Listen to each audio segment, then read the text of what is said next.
Seperti yang akan terjadi di kisah cerita selanjutnya, saat ini kita pun berpacu terhadap kesalahan yang dilakukan oleh Sandra.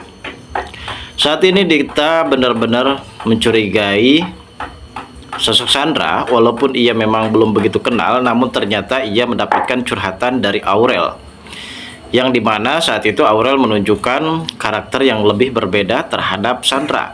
Dan ia pun sempat menceritakan semuanya kepada Dikta kalau selama ini Sandra mempunyai niat ingin mendapatkan cinta dari Kenjo, namun ternyata Sandra terus-menerus mendapatkan tolakan. Dan ini salah satu faktor penyebab masalah yang cukup lebih rumit di antara Kenjo dan juga Mutiara. Akhirnya Dikta di sini tak sengaja menemukan Baron, orang suruhan dari Sandra, dan ia pun segera membekuk si Baron.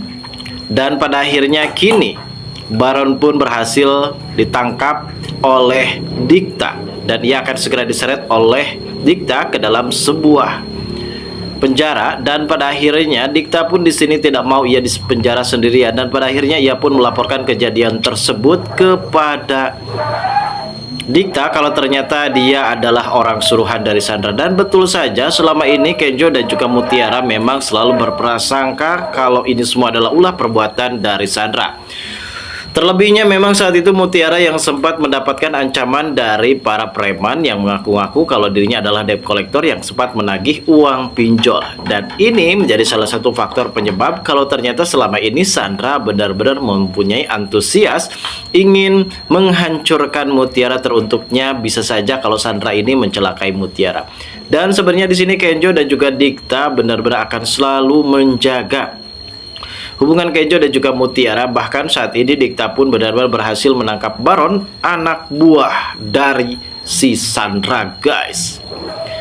Dan perlu kita pahami juga bahwa saat ini Kenjo benar-benar sangat begitu murka terhadap perlakuan Sandra, dan bahkan saat ini nampaknya si Sandra ini akan segera diseret paksa oleh pihak kepolisian untuk mempertanggungjawabkan atas semua ulah dan perbuatannya, guys.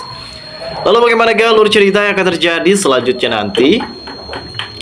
Namun sebelum lanjut juga ke pembahasan dan alur videonya, bagi kalian yang baru saja bergabung dan menemukan channel ini, alangkah baiknya bantu channel ini dengan cara tekan tombol like, komen, dan subscribe-nya. Dan hidupkan juga tombol lonceng notifikasinya agar kalian tak ketinggalan info-info menarik dan terupdate seputar sinetron ini.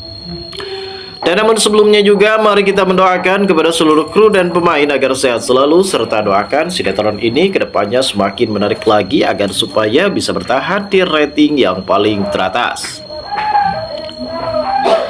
Dalam suatu alur cerita di mana kita pun menyaksikan saat ini adegan trailer yang akan terjadi, bahwasanya ada sebuah problem di mana pertemuan antara Kenjo dan juga Mutiara.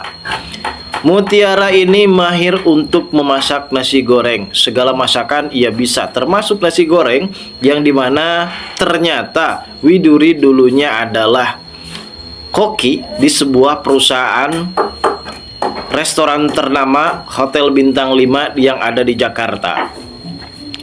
Dan ilmu kokinya ini sempat diturunkan kepada Mutiara, yang pada akhirnya Mutiara sangat begitu berbakat membuat nasi goreng ala-ala Korea, ala-ala Jepang, dan juga ala-ala Thailand.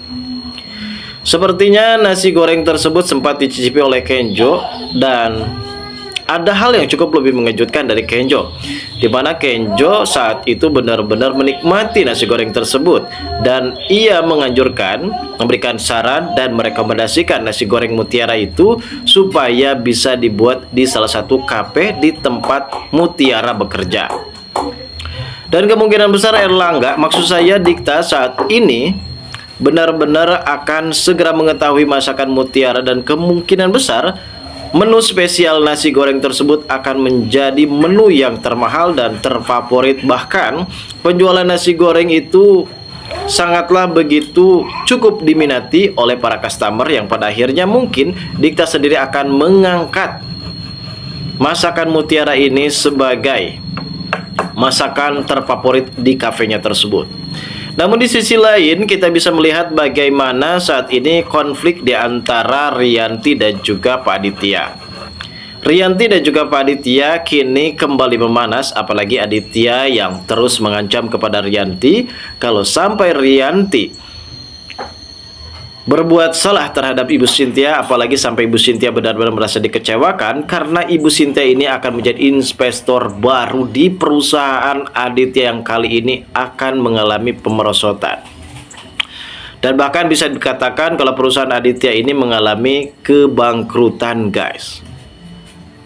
Dan saat ini juga nampaknya memang ada sebuah karakter dari Cynthia ini yang cukup lebih berbeda.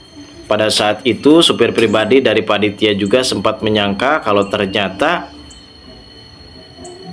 apakah memang benar selama Ibu Cynthia ini adalah sosok Ibu Widuri yang berpura-pura menyamar sebagai Ibu Cynthia dan melupakan identitasnya untuk supaya bisa mengetahui lebih lanjut bagaimana karakter dari Aditya dan juga Mutiara.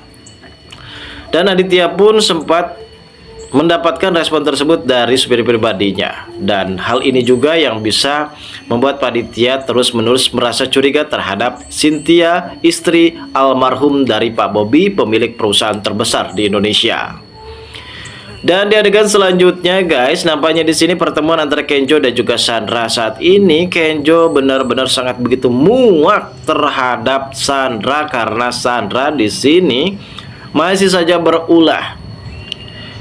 Kenjo di sini sempat mengancam kepada Sandra apabila semua kejadian tersebut adalah ulah perbuatan dari Sandra. Tentu Kenjo sendiri di sini tak segan-segan akan segera melaporkan kejadian ini kepada pihak polisian.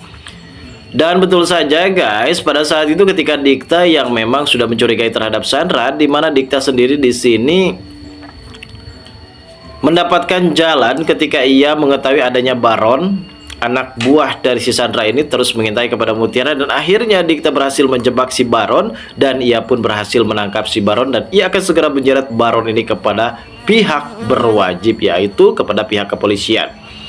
Tak lama kemudian akhirnya Baron pun mengaku kalau dirinya adalah anak buah ataupun orang suruhan dari Sandra, hingga pada akhirnya kini Baron benar-benar sangat begitu merasa kecewa karena Sandra hampir saja tidak mau bertanggung jawab atas semua tindakan dan ulah perbuatannya.